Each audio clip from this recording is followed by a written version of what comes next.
If you're parenting an autistic child who asks very direct questions about bodies, sometimes loudly or in public, this video's for you. The questions that make parents freeze usually aren't general body questions. They're about penises, vulvas, bottoms, erections, and noticing differences. If you've ever panicked, whispered, changed the subject, or over explained, you didn't mess up. I'm Cath. I'm autistic and ADHD myself, and I've worked in sexual health for over 30 years. And I'm also parenting neurodivergent kids myself. So here's the most important thing to know. Autistic kids, they don't actually ask these questions to be inappropriate. They're asking because they want clear and literal information. And once you understand that, responding to their questions gets much easier. These moments, they can feel pretty intense because they trigger us, but not because the question itself, because that's not a problem. The problem is most of us ourselves as parents didn't actually get clear, factual education about bodies as we grew up. So when a kid says words like penis or vulva out loud, especially in public, our nervous system kicks in and goes straight to, I need to stop this. So, with autistic kids, what we find is that they tend to ask questions very literally, very directly, and sometimes more than once as well. And they're not hinting or testing limits. What's happening is their brain has noticed something and wants it explained. And when adults avoid or soften the answers to their questions, their brains don't just move on. It keeps the question as open. And look, this isn't a behavior issue. It's about how information is being processed in the brain.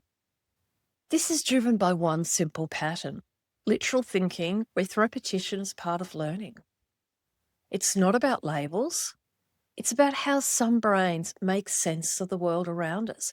So if a child doesn't get a clear answer, the brain will keep working on the question.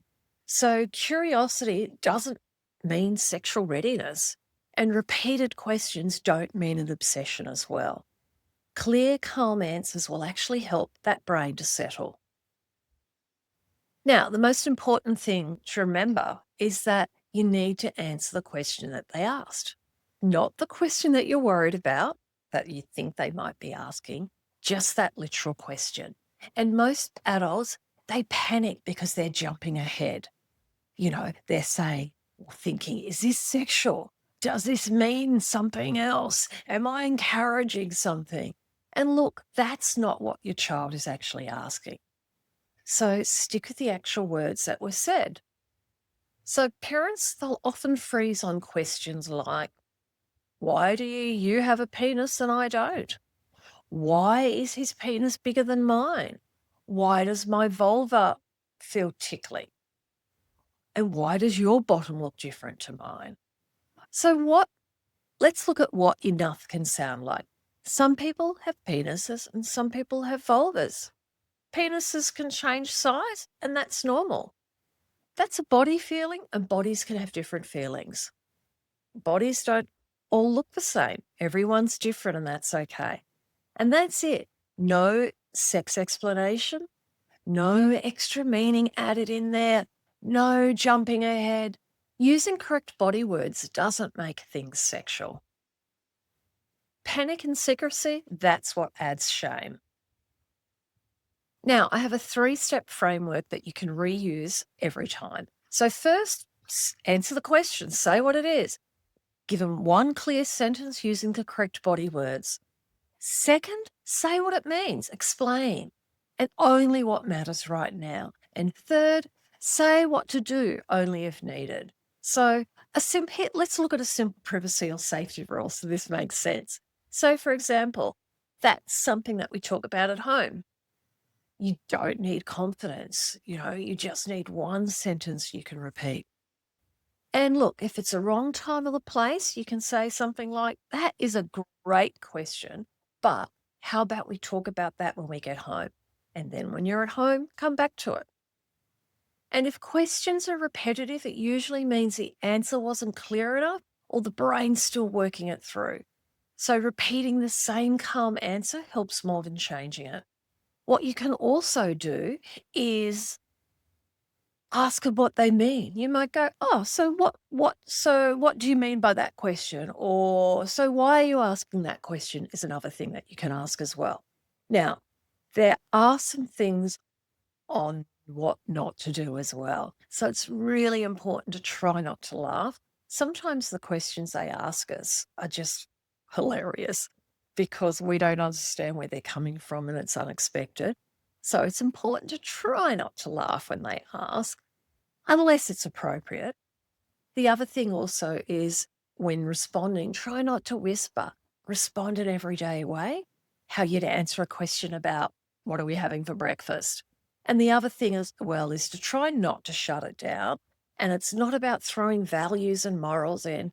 And also try to avoid that over explaining because you're nervous. Because sometimes one panicked reaction can close the door to questions about those questions.